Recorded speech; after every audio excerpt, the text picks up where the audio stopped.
que essa denúncia representa? É caso de afastamento do ministro diante dessa denúncia apresentada pela PGR? Olha, a primeira parte da pergunta está a revelar que nós temos um procurador de justiça, um procurador-geral de justiça que mostrou que a atuação dele é à luz das provas. E as provas, como disse o Aguirre, como ele apurou, as provas são muito fortes, já de algum tempo que a gente vem sabendo de todo esse escândalo. A segunda parte da tua pergunta é importante, Fabiola, as pessoas terem bem em mente, e o Itamar Franco percebeu bem isso. O Lula ainda não percebeu. O que o Itamar Franco percebeu e falou, inclusive eu sou testemunha numa conversa dele que até nós conversamos. Ele dizia o seguinte, e queria saber a minha opinião, que evidentemente era a mesma da dele. Uma coisa é a presunção de não culpabilidade, também chamada de presunção de inocência. Mas no setor público, as pessoas continuam sendo presumidamente inocentes, mas o serviço público, a função pública, um ministro que é um agente da autoridade do presidente da República, atenção, ministro é agente da autoridade do Lula agora. Todo ministro é assim. O que deve se prevalecer? A probidade administrativa, que não pode ser arranhada, que não pode ser maculada. Então, o que se aplica? Se aplica o interesse público, ou seja, a boa imagem. Por quê, popular? Por que vamos manter um ladrão aí, um suspeito aqui? No processo é diferente, mas aqui não. Aqui nós precisamos mostrar para o cidadão que aquele que é suspeito de rapinagem, e esse é um caso, ele deve o quê? Ir embora, porque ele não pode mais ser um agente, um que age com a autoridade do presidente da República. Um ministro, atenção, o ministro não tem autoridade própria, a autoridade dele emana, vem do presidente da República. Então, o Lula demorou para tirar esse sujeito, esse ministro, diante de um monte de provas, de suspeitas. E agora, com a denúncia, só falta ele dormir no ponto e continuar aí a deixar um manchado como um agente da sua autoridade. É dar um cheque em branco para ele, porque a assinatura é sempre do presidente da República. O próprio presidente da República falou isso numa entrevista para você, né, Sakamoto? Dizendo que afastaria o ministro se houvesse uma denúncia, né, no Supremo, se ele fosse denunciado ao Supremo Tribunal Federal, não foi isso? Foi isso. Eu e a Carla Araújo, a gente entrevistou o presidente Lula no ano passado lá no Palácio do Planalto, né, pelo UOL, e eu vou até ler, né, eu até acho que tem um vídeo depois, o pessoal pode colocar. O que eu disse ao Juscelino, na verdade, só você sabe. Se o Procurador-Geral da República, né, indiciá-lo, você sabe que tem que mudar de posição. Enquanto não houver indiciamento, você continua como ministro. Se for aceita, no caso, a denúncia, vai ser afastado. Ele sabe disso.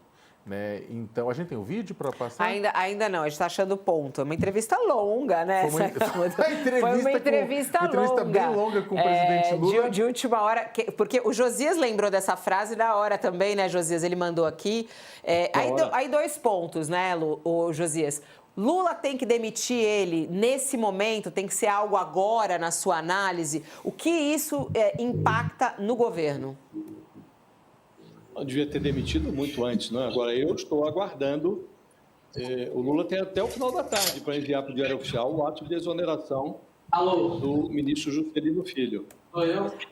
A gente está com a gente está, Josias, primeiro a gente está, desliga o som, tô com medo do que vem no som do Aguirre. Ele com uma apuração ali, ó, começou a falar no ar, eu estava ouvindo ele, eu falei, meu Deus, só falta pôr a polícia no ao vivo. A gente tem esse trecho da fala do presidente Lula falando sobre essa possibilidade de demitir Juscelino caso ele fosse denunciado ao Supremo Tribunal Federal. Vamos assistir essa entrevista que foi ao ar no dia 26 de junho do ano passado.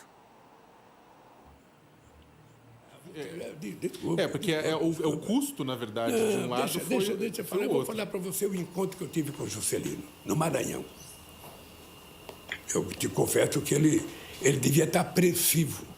Eu estava viajando, sabe, saiu toda a denúncia dele.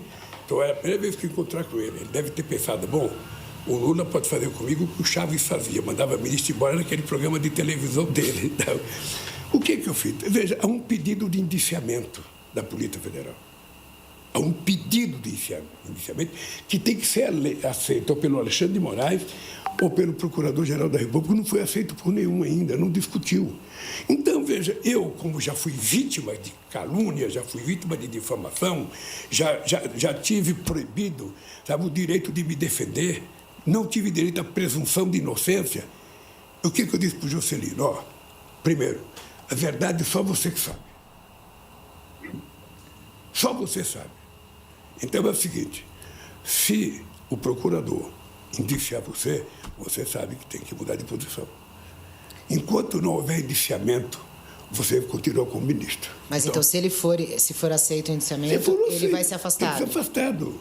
Ele sabe disso. E o senhor já pensa num plano B? Fica com a União Brasil? Nossa, ele falou claramente, hein? Ele falou claramente que se o procurador-geral, né, apresentar, ele seria afastado. Agora, vamos esperar para ver se o presidente Lula vai realmente afastar o ministro Juscelino Filho, né? Ô, Josias, qual é a importância desse afastamento? Oi? Ou ele vai pedir, se ele tiver um mínimo de bom senso, estou falando do ministro, ou ele vai pedir para pegar o chapéu e ir embora, né? Queria te ouvir, Josias, qual é a importância, o ministro, até para trazer aqui para a nossa audiência, o caso envolvendo o ministro Juscelino. Não é de hoje que esse assunto é falado, tanto é que nessa entrevista de quase um ano foi assunto na entrevista. As denúncias contra Juscelino, elas se arrastam já há bastante tempo e o presidente Lula vem mantendo ele lá. Esse ministro, Fabiola, ele não devia nem ter sido nomeado. E agora o Lula tem até o final da tarde para enviar para o Diário Oficial o auto de exoneração do Juscelino Filho. Porque um presidente da República, como eu dizia, ele é a soma, não das decisões, mas das hesitações ou de tudo que ele, pensando melhor, decidiu não fazer. Quando abrigou o Juscelino na esplanada, o Lula flertou com a temeridade. Ao mantê-lo no cargo depois do indiciamento da Polícia Federal, aí o presidente converteu a sobrevida do Juscelino num processo de autodesmoralização. Se não demite agora o ministro, depois que o indiciamento foi convertido em denúncia do procurador ao Supremo Tribunal Federal, aí o Lula vai ser pendurado nas manchetes de ponta cabeça como um mentiroso. 2 meses antes dessa entrevista que concedeu ao UOL, dizendo que afastaria o ministro caso o indiciamento se convertesse em denúncia, 2 meses antes, o Juscelino tinha sido convocado pela Polícia Federal para prestar um depoimento. Ou seja, o ministro que merecia da parte do presidente ainda o benefício da dúvida, mereceu da Polícia Federal um interrogatório. A Polícia Federal achou que o Juscelino não merecia benefício da dúvida, merecia interrogatório, porque os indícios contra ele já se avolumavam. E o tempo da justiça, Fabíola, o tempo do inquérito policial, ele é muito diferente do tempo da política.